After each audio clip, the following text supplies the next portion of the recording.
واش الخوت كي دايرين بخير؟ كنتمنى تكونوا بخير وبألف خير. اليوم في هذا الفيديو هذا سبيسيال غنديروا على المشاريع الرمضانيه. بحكم دوزت بزاف ديال المشاريع قلت ندير هذا الفيديو باش شي ناس ربما يستافدوا من هذا الفيديو هذا. وداكشي علاش قررت هذا الفيديو نديرو بالزربه. غندير لكم مشاريع اللي ناجحه في رمضان ومشاريع من الاحسن تبعدوا عليها في رمضان. قبل ما نبداو في هذا البلان ديال المشاريع، اللي كنتي اول مره غتشوف القناه ما تنساش تشارك في القناه. المهم الاخوان غنبداو باول حاجه، وهذا المشروع هذا غيكون عمر شي واحد بارطاجيه معاكم. وتا غالبا هذوك الناس اللي كيكونوا كيديروا فيديوهات في يوتيوب غالبا ما كيبارطاجيوش هذا المشروع، وهو مشروع زوين ولكن كيبغي شويه الدماغ كيف ما تنقول. هو ديال الماكينات اللي كيطحنوا العصائر وداكشي اللي كيكونوا كيشبعوا. هذا من افضل المشاريع، وهاد الطحانات الكهربائيه من افضل المشاريع بخصوص في رمضان، وبخصوص دابا مع قبل رمضان كيخدموا ديال بصح. واهم حاجه بالنسبه هذا المشروع هذا غنقسموه على جوج. بالنسبه للناس اللي عندهم راس مال غيطلعوا الكازا ياخذوا داكشي بالجمله، يعني غيتاخذوا واحد 5 البياسات ولا حتى 8 البياسات. ما تفوتش هذا الحد هذا. علاش؟ باش تعرف شنو كدير، ما تمشيش عاوتاني تشري واحد الكونتيتي كبيره. خذ واحد 8 البياسات وحاول تخدم عليهم في الجروبات ديالك في المدينه ديالك، وكذلك في فيسبوك ماركت بليس راه كيتباعوا فيه. وبخصوص الا درتي شي شامان زوين نقصي على المحل واحد شويه راه غيتباعوا لك، كون متاكد من هذه الناحيه. وبالنسبه للناس اللي ما عندهمش راس المال وبغا يديروا هذا البلان ديال العصارات، انصحكم كيف ما كنت كندير انا، غتمشي تشوف شي سوايق حداكم بحال هذوك السواق اللي كيكونوا اللي كيداروا اسواق اسبوعيه، ولا كتكون شي سوايق فيها داكشي القديم وداكشي.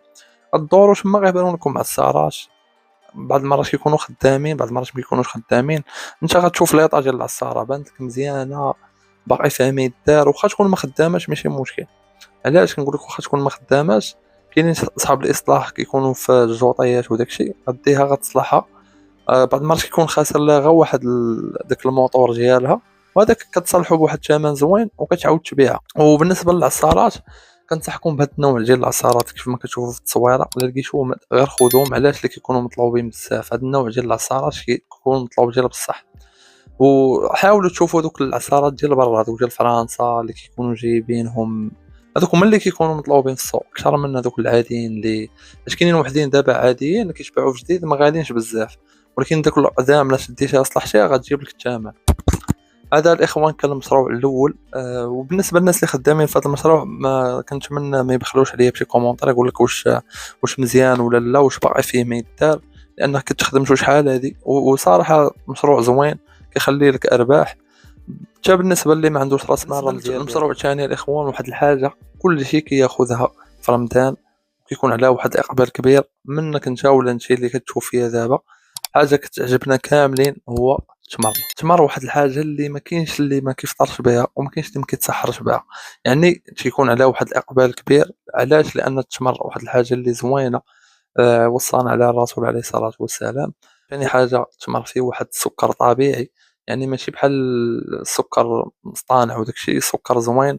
وكلشي الناس تقريبا كاين اللي كيتسحر به وكاين اللي كيفطر به مع الفطور. لذلك مشروع ديال التمر كيكون ما بين المشاريع المربحه في رمضان. هو خاصو بحال اللي قلتي باش نكونوا واضحين، خاصك تعرف كيفاش تخدم التمر، لان التمر لا بقى واحد المده كيخسر. هذا معروف على هذا البلان ديال التمر. يعني خاصك تعرف فاش من نوع ديال التمر غتجيب. وبالنسبه للنوع المزيان ديال التمر هو اللي كيكون شويه ناشف، هذا كيصبر مزيان. يعني الا جبتيه يقدر يصبر لك مده طويله، يعني الا قدر تبيعو على مده طويله. هذاك هو اللي كنصحكم به بالنسبه للناس اللي يلاه بادين في هذا المجال هذا، لان انت ما غتكونش عندك واحد الخبره في داك التمور اللي كيكونوا بحال الفازقين، بحال تنقول معسلين، كيف ما تنقولوا التمور معسلين. ما تكونش عندك واحد الخبره، ولا ما كانش عندك خبره غيدود لك وغيمشي لك التمر وانت خاسر في البلان هذا. لذلك كنصحك تشوف هذاك التمور الجافه هما اللي غينفعوك. وبالنسبه للناس اللي ساكنين في كازا راه كاينه ورا محطه ولاد زيان، واحد البلاصه خاصه بالتمور كيتباعوا فيها التمور بالجمله وداكشي جميع انواع التمور. يعني بالنسبه للناس اللي ما عارفينش هاد البلاصه هذه راه وريتها لكم ورا المحطه ديال ولاد زيان. البلاصه خاصه بالتمور بالجمله. وكذلك كاين حتى في درب عمر، كاين بزاف العيبات. واهم حاجه هو الثمن، بشحال غتشري التمر.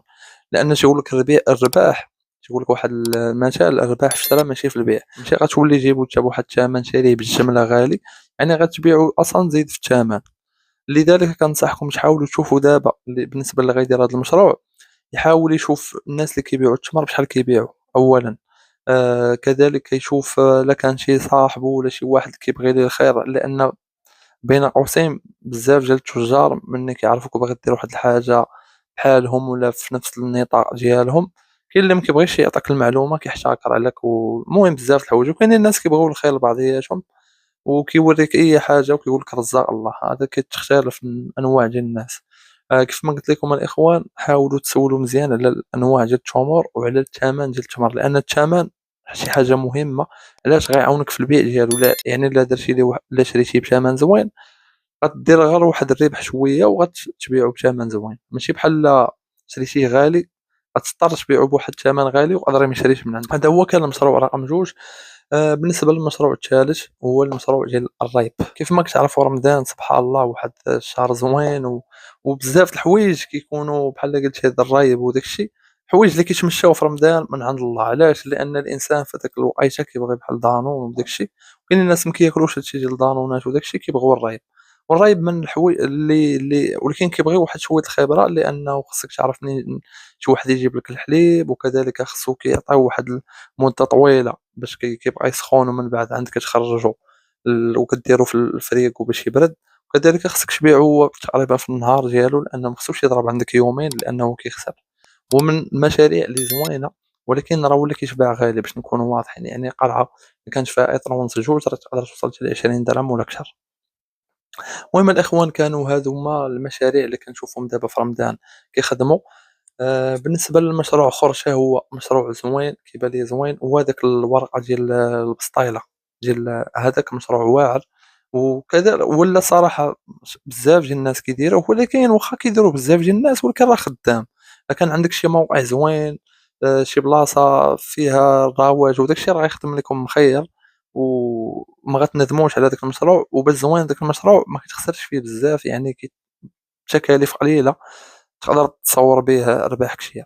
فهمتوني الإخوان؟ يعني ما كيحتاجش داك الماتريال باش كتخدم، ما كتانفيستيش بزاف ولكن كيخلي لك ربح كتير. خاصك غير البلاصة اللي تكون فيها تكون مروجة وتعرف داك الشي راه ماشي شي حاجة صعيبة راه غتعرف. هادشي اللي كان الإخوان في هاد المشاريع. حاولت نبارطاجي معاكم مشاريع ماشي من وحي الخيال، من وحي الواقع، لأن هاد المشاريع شي جوج منهم جربتهم منهم ديال العصارات، وكذلك مشروع ديال الليمون اللي ما بارطاجيتوش معاكم دابا غنخليه في الفيديو الجاي ديال المشاريع اللي هي غير مربحة في رمضان وغنش بعاد عليها، وغنشرح لكم علاش المشروع ديال الليمون. المهم ما غنبغيش ندخل في التفاصيل كتر، غنحاول الفيديو الجاي إن شاء الله غنوريكم علاش شي مشاريع خصكم تبعدوا عليها في رمضان وما خداماش ليكم، وربما تقدر تخسر فيها ولا تجيب غير التعادل ديالك في رمضان وما تربحش شي حاجة. وصلنا لنهاية الفيديو، إلا عجبك هذا المحتوى ما تنساش دير لنا لايك للفيديو. علاش كدير لنا لايك؟ باش الناس اللي باغيين يديروا شي لعيبة في هاد رمضان ولا شي حاجة، ملي كدير نتا لايك كيزيد يطلع ليهم هاد الفيديو الناس اخرين. الالغوريثم ديال يوتيوب كيعرفها بهاد اللقطة. اللي عنده شي سؤال في الكومونتير يخليه ليا لتحت. نتمنى ما نكونش بخلت عليكم بشي حاجة اللي كانت راه اللي كاينة كنقولها لكم. إلى اللقاء.